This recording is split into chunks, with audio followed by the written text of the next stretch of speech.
Actualité sur la Fédération camerounaise de football, la FECAFOOT. Deux faits majeurs ont retenu mon attention. Comme premier fait majeur, la demande au tribunal arbitraire de sport, en abrégé le TAS, de constater la vacance de la présidence de la FECAFOOT, dont M. Samuel Eto'o-Fils est à la tête de l'instance fêtière. Le deuxième fait majeur, c'est le rétablissement par le tribunal arbitraire de sport des acteurs de football qui ont été démis de leurs fonctions par l'Assemblée générale de la FECAFOOT à la date du 27 août 2022.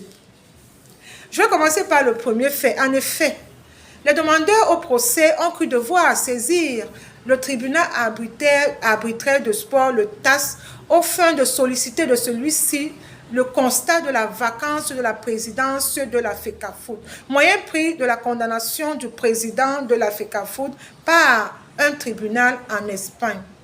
Sur cette question, le tribunal arbitraire de sport a décliné son incompétence et a renvoyé les demandeurs à mieux se pouvoir à l'Assemblée générale extraordinaire de la FECAFOOT, dont la compétence matérielle sur la question lui est dévolue. En la forme dont le TAS a décliné son incompétence et a renvoyé les demandeurs au procès à l'Assemblée générale extraordinaire de la FECAFOOT. Pour vous dire que quand bien même le TAS aurait analysé la question au fond, je veux déjà vous rappeler ici que M. Samuel Eto'o-Fils a fait l'objet d'une condamnation en Espagne pour ses affaires privées. Mais cette décision n'a jamais fait l'objet d'un titre exécutoire. Il n'y a jamais eu une cause pour exécuter cette décision. Donc, elle n'a jamais été définitive. Quand bien même elle serait définitive, il va falloir qu'elle soit exéquaturée au Cameroun. La loi voudrait que toute décision étrangère soit exéquaturée au Cameroun pour la faire valoir au Cameroun. Et c'est le tout tribunal de première instance qui a cette compétence d'attribution d'exéquaturer les décisions étrangères. Or, les griefs pour cette décision, non seulement elle n'est pas exécutoire, de deux, elle n'a jamais fait l'objet d'un exéquatur au Cameroun pour la faire valoir au Cameroun.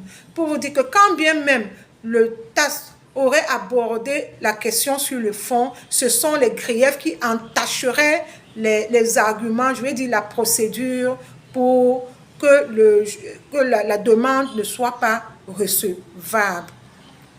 Je vais donc évoluer pour aborder le deuxième fait majeur, qui est le rétablissement des acteurs de football qui ont été démis par l'Assemblée générale de la FECAFOOT à la date du 27 août 2022.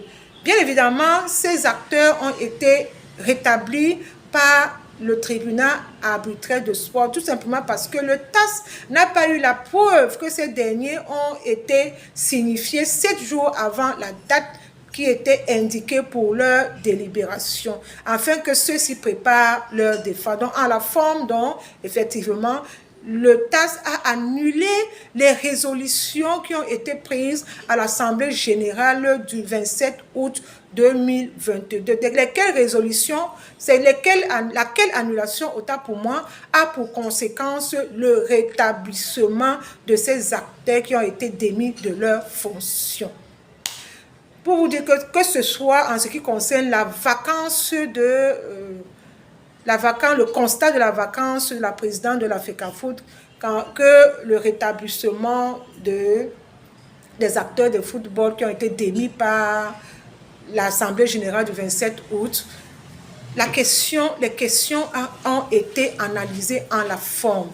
Parce que, voyez-vous, quand on saisit le tribunal, le juge respecte la forme et la procédure. Si déjà en la forme généralement respecte a trait à la procédure. Si déjà la procédure n'a pas été respectée et qu'il y a eu vice de procédure, ça peut concerner le délai qui n'a pas été respecté, ça peut concerner l'incompétence matérielle, même territoriale du tribunal, si l'exception à la procédure est soulevée, le juge n'aura pas besoin d'attaquer la question sur le fond. Le juge va statuer sur la forme et va renvoyer les demandeurs à mieux se pouvoir. C'est ce qui est arrivé pour les deux questions sur la vacance du constat de la vacance de la présidence de la FECAFOOT et la question sur la démission, le constat de la démission des acteurs du football par l'Assemblée générale de la FECAFOOT du 27 août 2022. C'était tout pour ces deux faits majeurs. J'espère vous y avoir apporté la quintessence. C'est vrai qu'il se pose aussi, il s'est aussi posé la polémique sur la double nationalité de Samuel Eto'o, mais je ne vais pas m'attarder là-dessus parce que du moment où Samuel Eto'o, sa candidature a été acceptée, acquiescée au Cameroun, à la FECAFOOT, et qu'elle a été élue, ça prouve qu'il est camerounais de plein droit. Donc la question sur la nationalité de Samuel Eto'o ne se pose pas parce que, faut-il vous le rappeler, le Cameroun n'admet pas la double nationalité. Alors, tous pour soutenir Samuel Eto'o jusqu'ici, je pense que les actions de Samuel Eto'o ont été positives. Voilà, ce sont les actions qu'il a menées jusqu'ici conduisent à la prospérité, conduisent à prospérer je vais dire la FECAFOOT, donc on ne peut que le soutenir dans ses actions. Voilà, arrêtons toute polémique parce qu'il se dit beaucoup de choses sur la toile, sur la candidature de Samuel Eto'o, sur sa gestion de la FECAFOOT.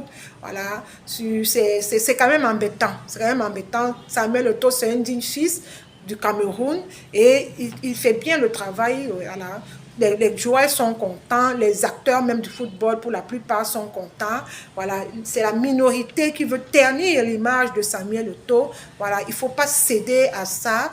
Tous derrière Samuel Eto'o a fait qu'il continue à parfaire son travail. Voilà, on ne peut que le soutenir. D'ici là, portez-vous bien et que Dieu vous bénisse. À plus tard. Bye bye.